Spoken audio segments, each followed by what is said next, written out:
what's up, everybody, and welcome back to another edition of the 10-7 MMA. I'm DS, and as always, and you guys already know, if you are one of our 92 subscribers at this point, when this video is being made, I think it's 94. Excuse the fuck out of me. I'm here, as always, with Dino Bam Bam. What up, dog? Just stuff. I feel that. Yep. Yeah. Today, what we wanted to discuss is, since we put out our last video about Conor and how he's probably done, he's done. And if you want our explanation, just watch that video. I'll link it for you guys in the description. He'll link it for you, and also tell them where else they can follow us. Well, yeah, once you guys go to that link and check that video out, you should also hit the subscribe button. We would really appreciate it. Ring that bell. We're trying to get a hundo. We're at 92, 94, we're so whatever close. we're at. Help us get to 100. And while you're doing that, you can check us out on Instagram at the107MMA, same way as it's spelled on our channel. Yuri Prohashka follows us. That's right. That's a throwback that we don't throw out there as much as we used to. Because we keep it like, we want to be like modest about it. Right. We got some cool people following us. That's right. You could be cool and follow us. And we got some things coming up for International Fight Week next week. But we'll talk about that in another video. But today what we want to discuss is if Conor is truly done, which he is. Yeah. What are the next matchups that make sense for Michael Chandler? And I know Michael Chandler is a serious boy. Big time, my boy. I got the T-shirts to see you at the tops, the walk-ons. Flew out to see his fights. I love Michael Chandler, so. And why wouldn't you? He's incapable of putting on a bad fight. But that being said, what are his next best matchups? And there aren't a ton of options, in my opinion. But in the lightweight division, or otherwise, potentially, a little foreshadowing, we're going to go from our top three options. We'll start with the least best option. Yeah. And I'll let you go first, my friend. Sure. So I'll start with number 3. And for me, number 3 is Rafael Fiziev. Here's what it does. I think it gets Rafael Fiziev, first and foremost, another crack at the top guys in the division after that Gaethje loss. I think in that Gaethje loss, he showed that he is top 5 caliber. Yeah, man. He looked really, really good. He was winning that fight for the first round and a half. Yeah, so it was close until it wasn't, kind of thing. And then you realized the difference in what Gaethje's Fiziev landed more. Yeah. And then you realize what the difference in a Justin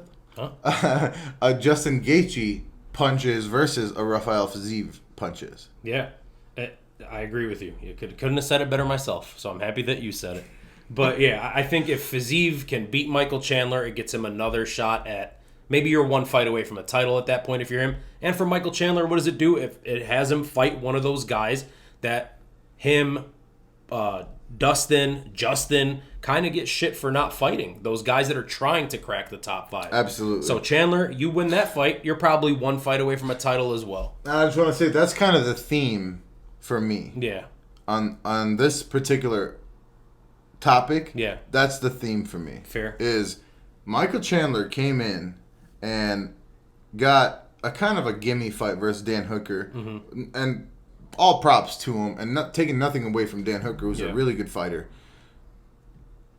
Knocked him out violently, and then immediately, since then, has been exclusively in the top 5. Right. Fight-wise. Yeah. So Oliveira, Poirier, Gaethje. So for me, my number 3 is Beneil Dariush. Okay. Obviously, just coming off a loss to Charles, he didn't look his best. He said he didn't feel himself. I don't want to see a world where we make Beneil go through the gauntlet again. Okay. I feel like he's already up there in age, but I think he's done enough to show us that he has the skill set to be at the top of this division. Yeah. I don't think that he deserves to fight like a Jalen Turner, or like, one of these guys. I love Jalen Turner. I just feel like Beneil, clearly skill set wise, deserves to be at the top. And like I said, for me, the theme in this entire topic is that Michael Chandler has been gifted a lot of fights. Yeah. He's made the best of them. And there's a reason that he's discussed still in this conversation. Mm-hmm. I think Beneil deserves this. I do think Beneil would win that fight. Okay.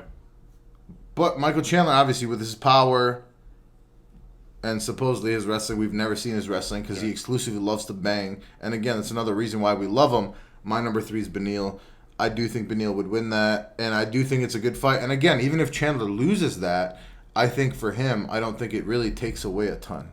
And I don't want to. Chandler, we've seen some of his wrestling. I don't want to like put him down too much. Sure. Like we saw that he had that nice takedown against Poirier. He ended up screwing that up badly, and that's that was a mistake. That's what caused him to lose the fight. But then we saw when he got rocked versus Tony at 274, and even when he got rocked versus Charles. Yeah. So we've seen some of his grappling. Move on to number 2. Yeah, go for it. My number 2, staying in the same that same thing that you were talking about. It's Arman Tsarukyan.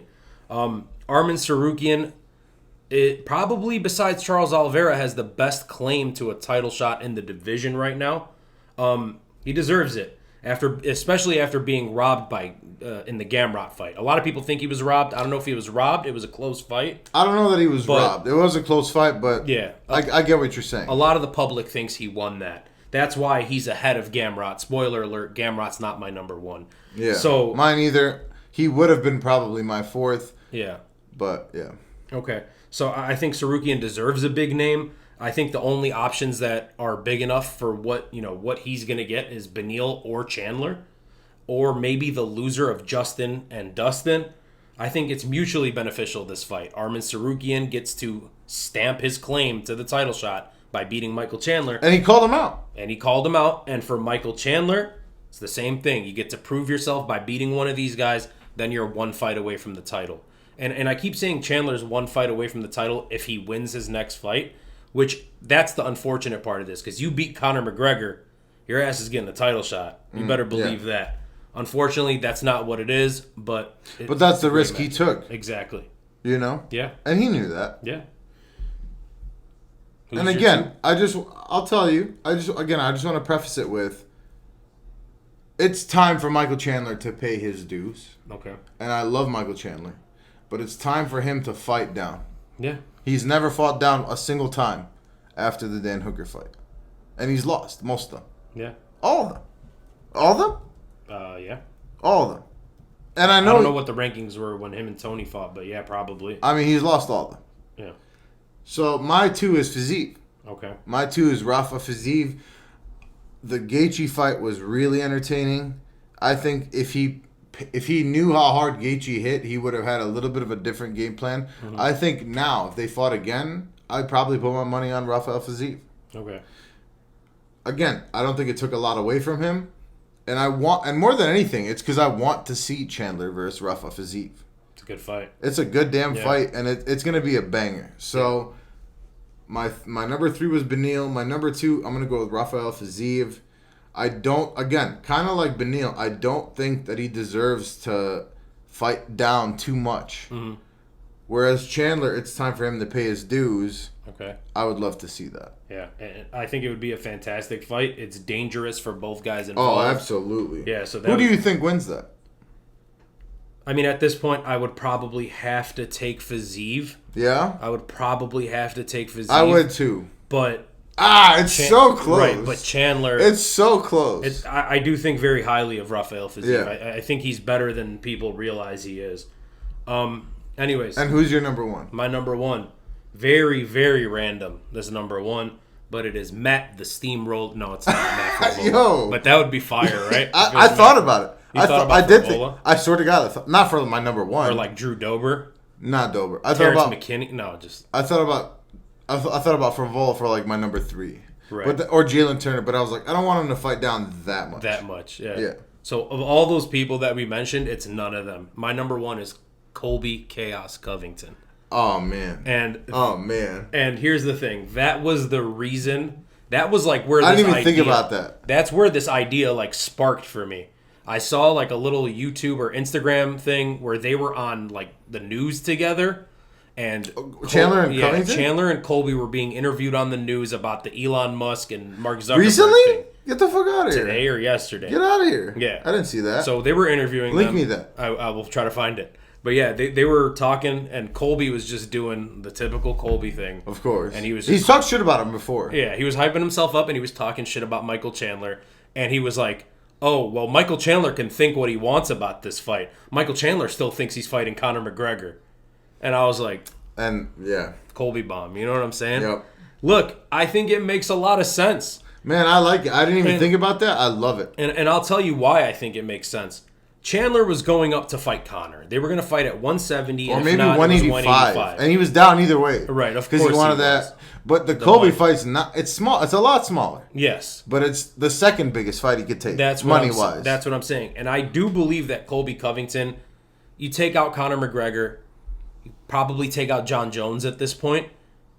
I think Colby Covington's the biggest draw in the UFC. I really do believe that. Bigger than Charles? I believe so. I believe so. Wow. And it's because a lot of people hate him and want to see him Bigger lose. than Nate or Masvidal? Yeah, now for sure. I mean, if they were still in the UFC? I'm saying, when he fought Masvidal, I think he was the A side. Wow. Okay. Yeah. So I'm not disagreeing. That's right there. Right. I'm not disagreeing. But anyways, here's why I think it makes sense. So if Chandler was willing to fight up at 170 or potentially 185, we know that a title run's impossible at 185. And 185 sucks as a division. That's the main reason I don't want to see that. Right, but he's too small for 185, obviously. Okay, say Chandler beats Colby at 170. Does he stay at 170? So that's my thing. I think if he beats Colby Covington at 170... Do you think he beats him? I don't know if he does. What do you think? He's got a puncher's chance. I mean, he always does. You know what I'm saying? What do you think? And good wrestling. I think Colby probably tires him out and beats him. I think he does too. But if Chandler were to knock him out in spectacular Chandler would probably fashion, be the bigger guy. So, you know what I'm saying? So if Chandler wins that, who's at 170? Leon Edwards is the current champ. Yeah. If Chandler is fighting Colby Covington, then that means that Colby Covington is not fighting Leon Edwards. Yeah. That would mean Leon Edwards is doing one of two things, or one of three things. He's either not fighting anyone, he's fighting Bilal Muhammad, or your boy. And the biggest, rumblings and murmurs that are going on is him and Islam for double champ status at 170. Ugh. Right? That's supposed to be, rumored to be the Abu Dhabi I hate card. that matchup. Really? I hate that matchup. Well, here's the thing. If Islam beats Leon, Chandler versus Islam, we're just doing it 15 pounds heavier. Yeah. So, fine. Sure. If Leon wins, I fancy Michael Chandler's chances in that. Oh, yeah. I really do. Versus Leon, I think he's got a good shot. He's got power. Yeah. He's a heavy grappler. I'm not saying he would be the favorite or should be. He gets slapped, bro. Yeah, he'd be like a plus 300. He gets slapped, dude. Just saying. He would get slapped versus Leon. Fine. And then same thing with Bilal. I fancy his chances. Bilal, I'm not saying he's a favorite. I never wanted to talk about Bilal in this whole episode. All right. I'm sorry that I brought that up. But yeah, I think, hey, it's beneficial. He makes a lot of money. It's the closest thing to that red panty night or green panty night. If you know, you know. It's a little inside Michael Chandler joke. But yeah, I think it's the closest thing to it is being a UFC main event, like of a pay-per-view, or potentially a co-main event, a 5-rounder, and you get your money that way. Yeah. The press conference would be fire. Oh my God. Press conference would be fire. That's guaranteed. Because we'd have Chandler doing his motivational bullshit and Colby shitting on him. Oh my God. I think that's what would sell more than anything. Yeah. Who's your one? My one is not as exciting. It's not John Jones? Nah, you've already talked about him. It's Arman Tsarukyan for me, man. Okay. He's coming off a nice win. I think, for me, the key thing here, like I said, is Chandler needs to fight down. And who better to fight down for? Who better to prop up into the top 5 or 3? Yeah. Arman Tsarukyan. Yeah, he deserves it the most at 155. I agree. Exactly. And he already called him out, like we talked about earlier. And really, that's what I want to see. So... Yeah. I do like the Colby. I think of all the combined 6, that's the biggest seller. Yeah, of course. And that's what I mean. The UFC, I think, kind of owes the guy. Yeah. He was expecting a massive bag with the Conor McGregor fight. But do they? Because he understood that. But I get what you're saying. Of course he did. And we all know that's why he did it. But he also coached The Ultimate Fighter, and it's been trash. But for what it's worth, there's new fans watching The Ultimate Fighter. And also, for what it's worth, he's 4-0. Right. And people are learning about Michael Chandler, like new fans to the sport, and he's a guy that's been here forever. I think he deserves that big payday. Yeah. And, hopefully the Conor thing happens, but as we mentioned in that video, don't look good. No. Don't look good. It don't. So. But that's it, man. Yeah, your top 3 is a little more exciting than mine. I do think Tsarukyan deserves it. And I think Tsarukyan wins that too, by the way. You think Tsarukyan wins that? Chandler Tsarukyan. I would pick Michael Chandler. But you know what? Tsarukyan did get caught. Yeah, I would last pick fight. Michael Chandler. You would pick Chandler? I would pick Michael Chandler. I like that. Yeah. And I don't want... If we review that, I'll let you know what I really feel. Yeah. But I like that. I think I Wow. would have to pick Chandler. Now I really want to see it. It's a good fight. It's a good fight. Yeah. It's, yeah. Yeah, it is. But that's all we got for you today. Yeah. We just wanted to discuss the other side of it, Michael Chandler's status. Dino Bam Bam, anything else for them? Thank you guys so much for watching. Do us that favor. Hit that subscribe button. Ring the bell. Help us out. We want to get to that hundo. Also follow us on Instagram at the107MMA. DS, do you have anything else to say? Nope. I'm Dino Bam Bam. See you at the top. Peace.